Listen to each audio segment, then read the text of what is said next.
Hello students, मैं doctor Raju Sharma. आज हम अध्ययन करेंगे भारत की विभिन्न फसलों का। वास्तव में भारत एक विशाल देश है। यहाँ जलवायु, मिट्टी और धरातलीय दृष्टि से अनेक विषमताएं पाई जाती हैं। अतः यहाँ इन विभिन्नताओं के अनुसार विभिन्न प्रकार की कृषि फसलें पाई जाती हैं, जिनमें चावल एक प्रमुख फसल है।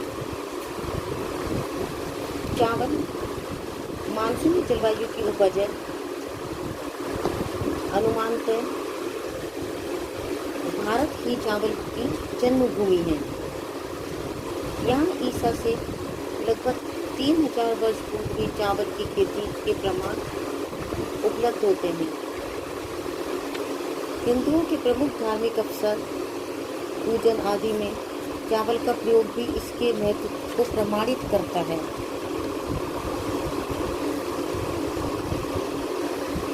चावल एक उष्णकटिबंधीय फसल है।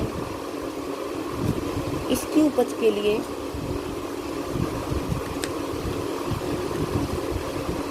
विभिन्न भौगोलिक दशाएं आवश्यक हैं, जैसे तापमान, वर्षा, मिट्टी, धरातल, श्रम आदि। चावल के लिए बोते समय 20 डिग्री सेंटीग्रेड और पकते समय 27 डिग्री सेंटीग्रेड तापमान होना चाहिए। चावल के लिए 75 दिन जलपूर्ण खेतों की आवश्यकता होती है। 60 से 200 सेंटीमीटर औसत वर्षा वाले भागों में चावल उगाया जाता है। 15 सेंटीमीटर से कम वर्षा वाले भागों में सिंचाई की सहायता से चावल उगाया जाता है। चावल के लिए जीका युक्त मिट्टी उत्तम होती है, क्योंकि यह मिट्टी अधिक समय तक आर्द्रता धारण कर सकती है।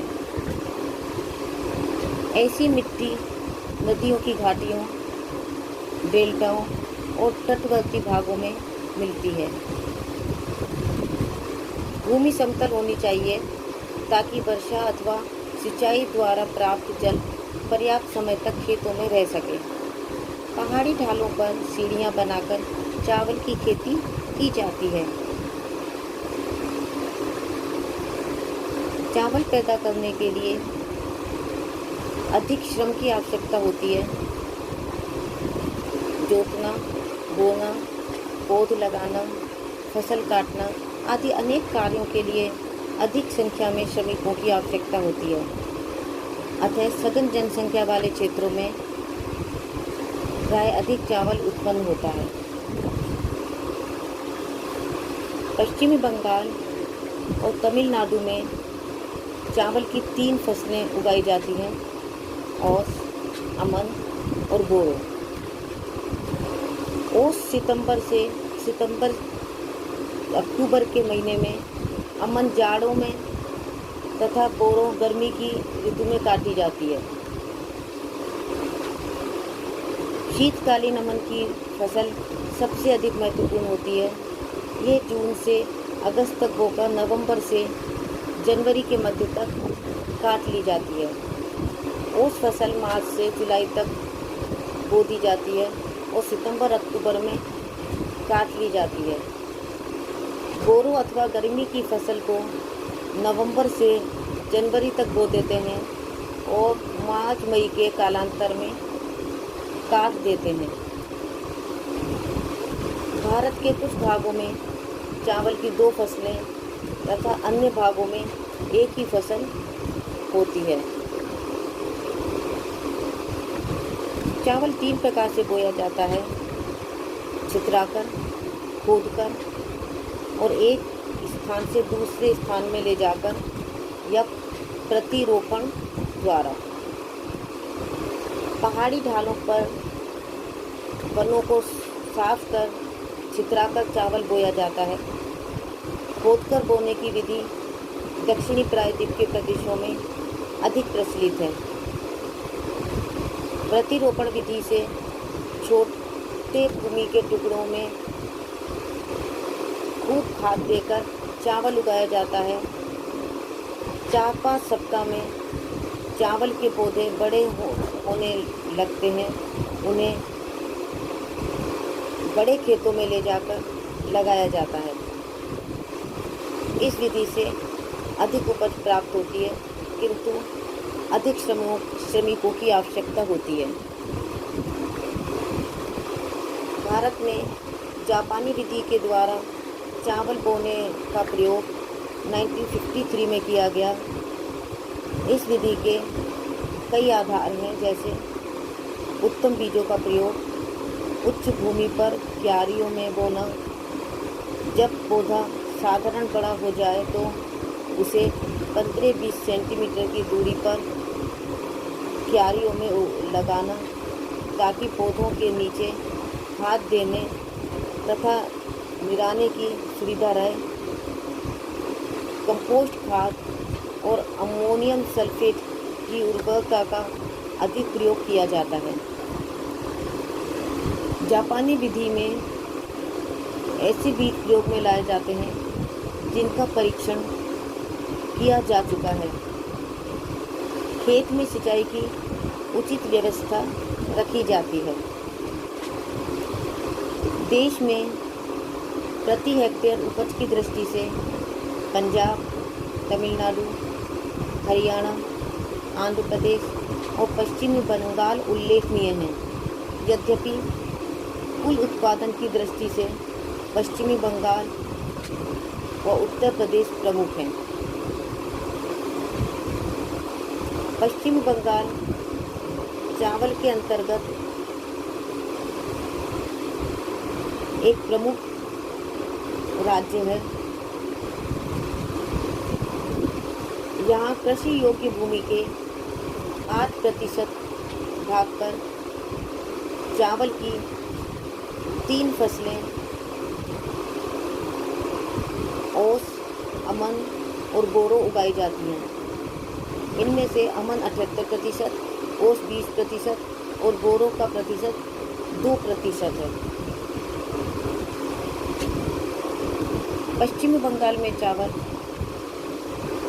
प्रमुख रूप से हावड़ा, हुगली, 24 परगना, जलपाईगुड़ी, दिनाजपुर, वीरभूमि, बर्धमान और मिदनापुर में प्रमुख रूप से उगाया जाता है।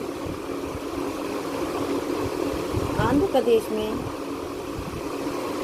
प्रमुख रूप से चावल कर्नूल, कुडुप्पा, गोदावरी, कृष्णा, श्रीकाकुलम, विशाखापट्टनम, गुंटूर आदि जिलों में उगाया जाता है। छत्तीसगढ़ में चावल प्रमुख रूप से रायपुर, बस्तर, दुर्ग, रायगढ़ आदि में उगाया जाता है।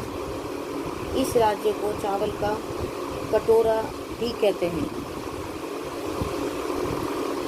मध्य प्रदेश में आधे पूर्वी भाग में चावल अधिक उत्पन्न किया जाता है। नर्मदा, ताप्ती और महानदी की घाटियों में बालघाट, सरगुजा, जबलपुर, देवास आदि जिलों में चावल अधिक उत्पन्न किया जाता है।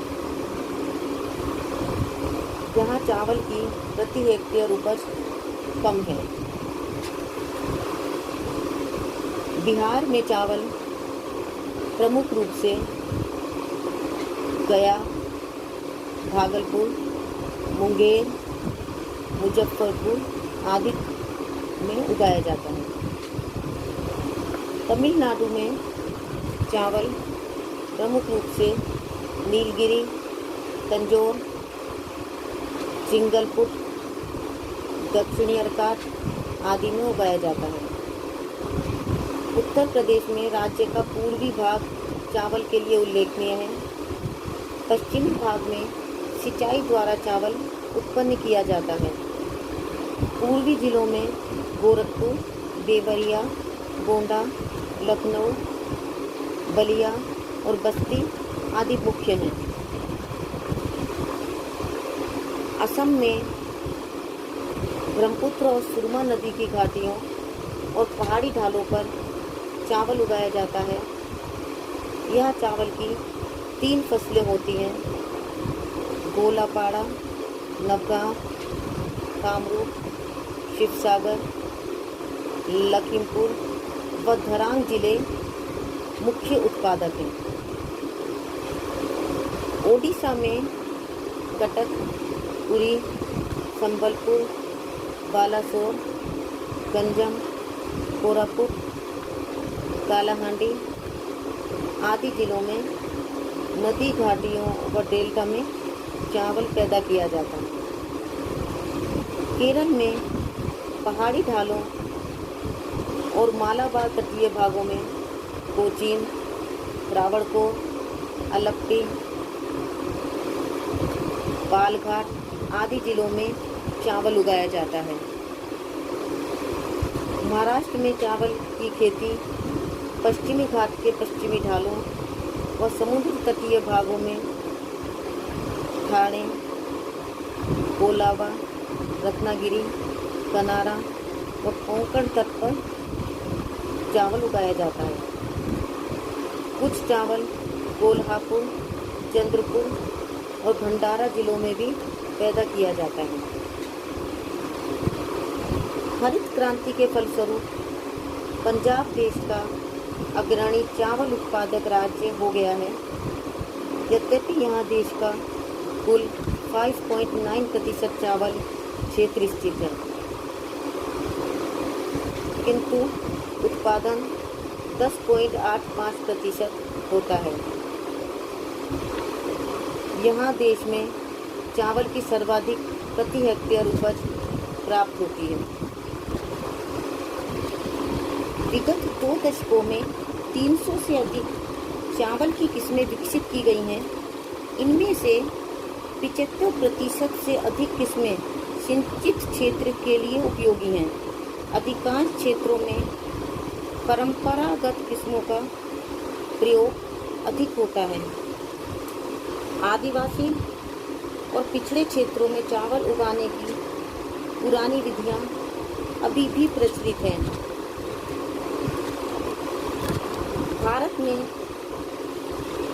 चावल की उपज को बढ़ाने के लिए कई उपाय किए जा सकते हैं, जैसे अधिक उपज वाली किस्मों के अंतर्गत क्षेत्र में वृद्धि की जाए, उर्वरकों का उचित उपयोग तथा खपत में वृद्धि हो, उत्तम बीजों का उपयोग, मिट्टी की समस्याओं का निराकरण, कृषि के परंपरागत ढंग में सुधार, रोगों व कीटाणुओं पर नियंत्रण, भूगर्भिक जल का उपयोग तथा जल का उचित प्रबंधन आदि कुछ ऐसे उपाय हैं जिनसे चावल की उपज को बढ़ाया जा सकता है। देश में चावल की खपत अधिक है, तथापि देश में कृषि निर्यातों में चावल का प्रमुख स्थान है। भारत खाड़ी के देशों को उत्तम बासमती चावल निर्यात करता है। कभी कभी भारत थाईलैंड, म्यांमार, संयुक्त राज्य, मिस्र, बांग्लादेश एवं श्रीलंका से चावल का आयात भी करता है। तो बच्चों, आज के लिए बस इतना ही। नेक्स्ट टाइम भारत की किसी दूसरी फसल का अध्ययन करेंगे। तब तक के लिए a very happy learning and have a good day. Thank you.